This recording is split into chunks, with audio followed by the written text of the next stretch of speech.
رمضان شریف کی فضیلت رمضان کیا ہے؟ حضرت سلمان رضی اللہ عنہ کہتے ہیں کہ نبی کریم صلی اللہ علیہ وسلم نے شعبان کی آخری تاریخ میں ہم لوگوں کو وعظ فرمایا کہ تمہارے اوپر ایک مہینہ آ رہا ہے جو بہت بڑا مہینہ ہے، بہت مبارک مہینہ ہے۔ اس میں ایک رات ہے شب قدر جو ہزاروں مہینوں سے بڑھ کر ہے۔ اللہ تعالیٰ نے اس کے روزے کو فرض فرمایا اور اس کے رات کے قیام یعنی تراویح کو ثواب کی چیز بنایا ہے۔ جو شخص اس مہینے میں کسی نیکی کے ساتھ اللہ کا قرب حاصل کرے، ایسا ہے جیسا کہ غیر رمضان میں فرض ادا کیا، اور جو شخص اس مہینے میں کسی فرض کو ادا کرے وہ ایسا ہے جیسا کہ غیر رمضان میں 70 فرض ادا کرے۔ یہ مہینہ صبر کا ہے اور صبر کا بدلہ جنت ہے، اور یہ مہینہ لوگوں کے ساتھ غمخواری کرنے کا ہے۔ اس مہینے میں مومن کا رزق بڑھا دیا جاتا ہے۔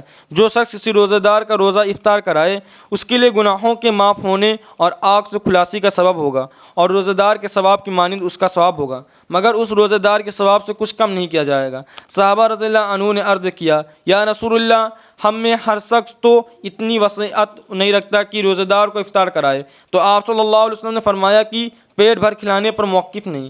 یہ ثواب تو اللہ جل شانہ ایک کھجور سے کوئی افطار کرائے یا ایک گھونٹ پانی پلاوے یا ایک گھونٹ لسی پلاوے، اس پر بھی مرحمت فرما دیتے ہیں۔ یہ ایسا مہینہ ہے کہ اس کا اول حصہ اللہ کی رحمت اور درمیانی حصہ مغفرت ہے اور آخری حصہ آگ سے آزادی ہے۔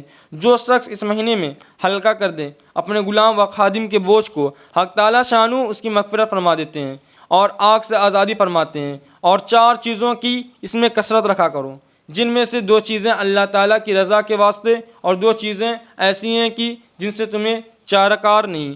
پہلی 2 چیزیں جن سے تم اپنے رب کو راضی کرو وہ کلمہ طیبہ اور استغفار کی کثرت ہے، اور دوسری 2 چیزیں یہ ہیں کہ جنت کی طلب کرو اور آگ سے پناہ مانگو۔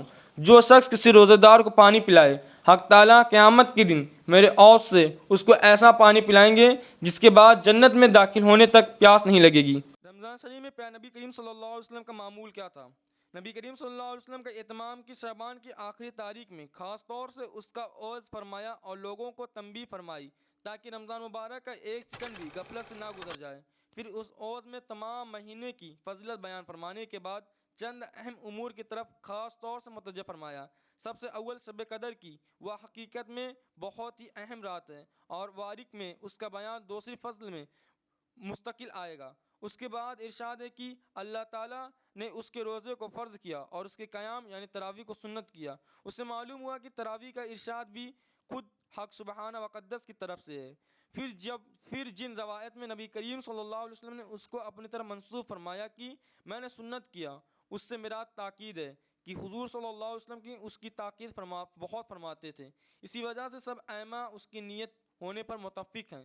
برہان میں لکھا ہے کہ مسلمانوں میں سے روافظ کے سوائے کوئی شخص اس کا منکر نہیں۔